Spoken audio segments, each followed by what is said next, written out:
Okay, here it is. HP Envy. 5 360. At least I think that's what the X stands for. Supposed to be in a college, for technical support. I should know that by now. I'm just gonna open this up. Fix. Awesome. In today's video, there we go. There's that masterpiece. What a beauty.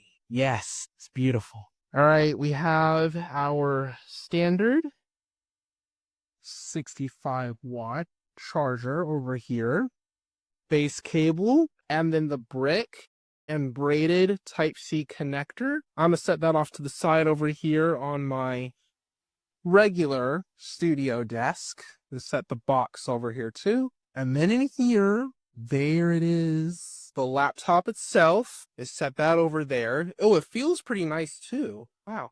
It just feels that weight is light, but it feels premium metal or aluminum, I think is what it is. Product information, quick start guides and stuff. All right, I'm gonna do the S stuff off camera, but I am gonna open it up and set it and like try and set it up on camera.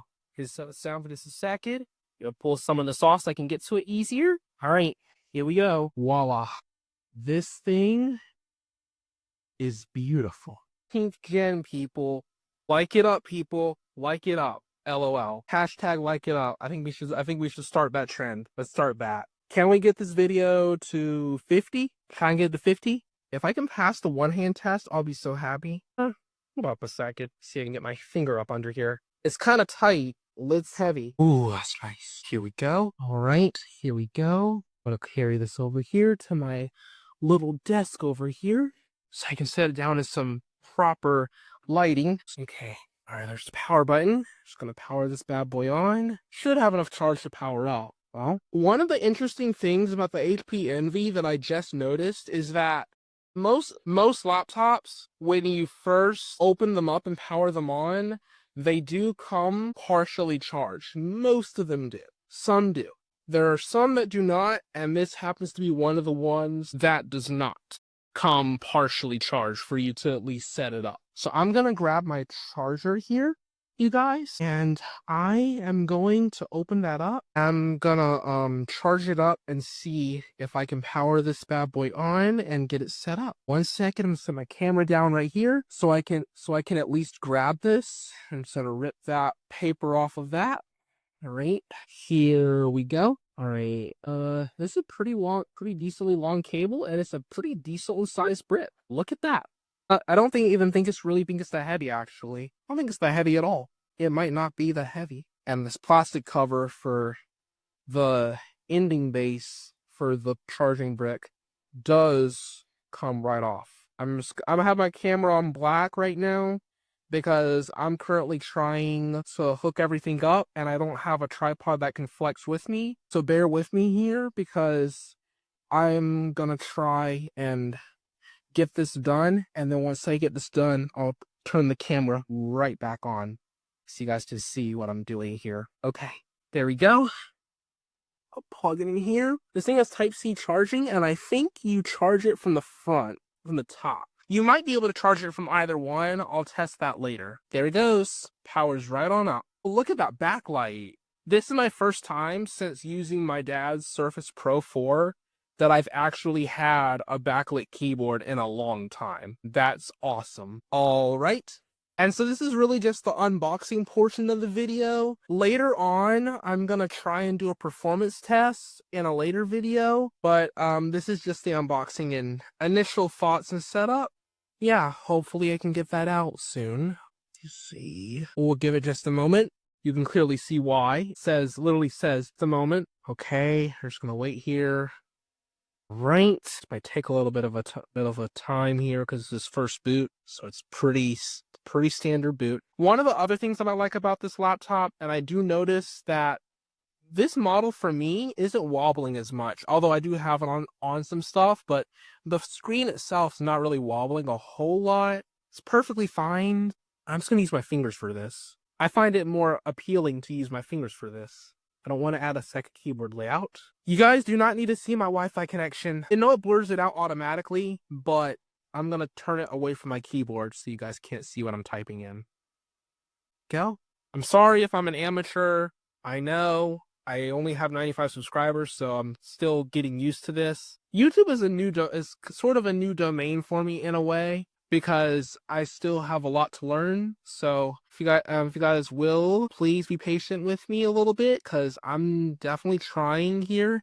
And this is actually the third review video that I've ever done in my entire life of devices like this. So it's not going to be perfect. I get it. But this is just, wow. I'm loving this, actually. This is actually pretty cool. So it does have the 2023 model. I see where it has the upward facing speakers here. At least I think those are the speakers. Yes, those are the speakers. Yeah, those are the speakers. Doesn't have a number pad. I mean, why would you really need it? Unless you have specific functions assigned to your number keys, your numerical keypad, you really technically don't need it. Because both these numbers up top and the numeric pad, they both do the same function. The only way that they would not do the same function is if you were in a game like FiveM or GTA and you had your keybind assigned. If you don't have a keybind for it, I don't see why you would need a number pad. So to me, this just makes sense. One thing that doesn't make sense is having them lined up on the side like this, but I mean, you have to give them some credit. They did a nice job on this, and they also have the speakers on the side, so spacing issues, other stuff. Yeah, you gotta admit, you kind of are trading it off in a way. You're doing some trade-offs. So I'm not surprised at all with this. I'm really not. And I can't use any spaces or special characters. Hold on. Yeah, I can use a dash, but I can't use an apostrophe. So my first time setting up a Windows computer, just to let you know. I'm just letting you know that sometimes when I'm on camera, my pressure reaction to perform well is a little bit taxing on me. Oh, my brain is squabbling a little bit.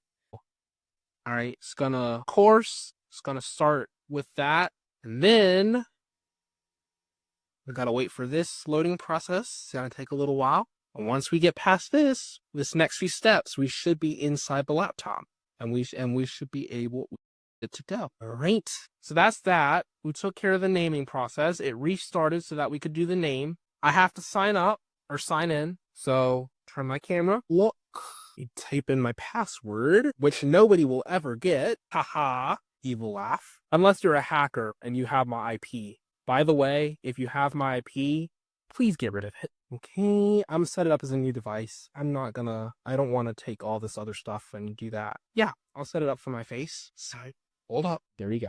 Create a pin. Okay, do that. Okay.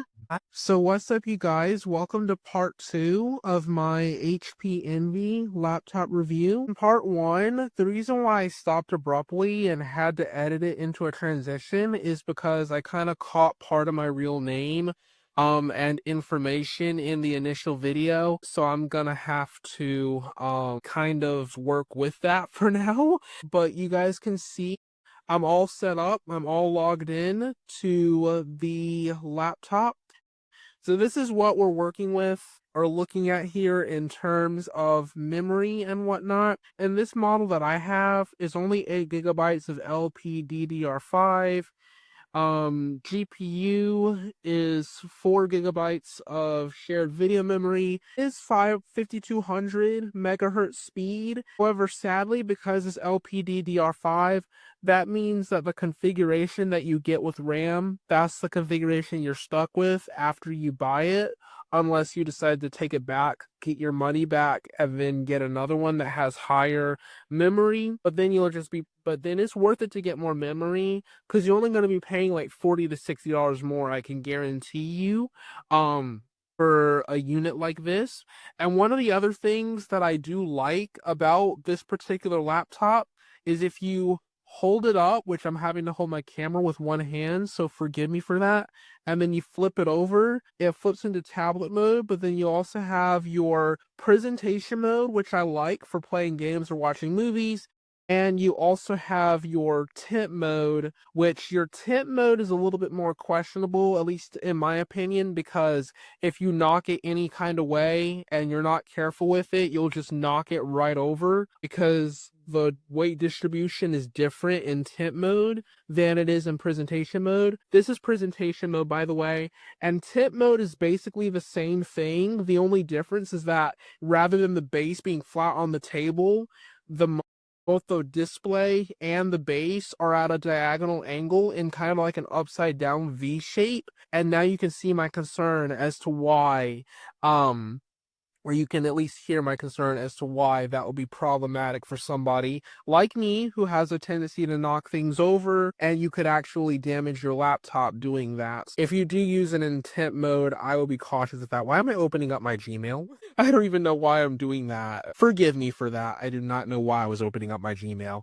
I just got lost for a moment. You know, sometimes my mind wanders. Anyways, you guys can usually pick this model up for between $549 and $900 at Best Buy. Usually the $500, $600 end is when it's on sale. At max, you can get it for at least a little under $1,000 on Best Buy. As I last checked, currently the one that I have is going for about $800 on Best Buy. But by the time you guys are getting this video, which is gonna be next week from now, it'll probably most likely be a little bit higher or a little bit less depending on where you live and what the discount is for your particular store. And you guys can also pick this up directly from HP, which if you guys do decide to pick it up directly from HP, that's a good thing. And here I'm going to tell you why, because if you do, you get the pin. And the HP pin comes with the manufacturer box version of this laptop. If you get it from Best Buy or the retail store version, you're not really going to get the pin. You'll have to buy the pin separately. It's the Microsoft Pin Protocol 2.0 pin. And those pins, for last I checked, I saw one that was going for about $96. If you get the version 1.5.1 pin, it probably will work. It might not be optimal, but that version of the pin is going for about $30. So do weigh your options when you do consider getting the laptop. As always, you guys, I'm HJ. I hope you guys enjoyed this review video. Next time I will probably do a gaming benchmark, like an actual gaming test. This is only my fourth laptop review video ever, so I'm getting used to it, and so hope you guys enjoy, and I'm out of here.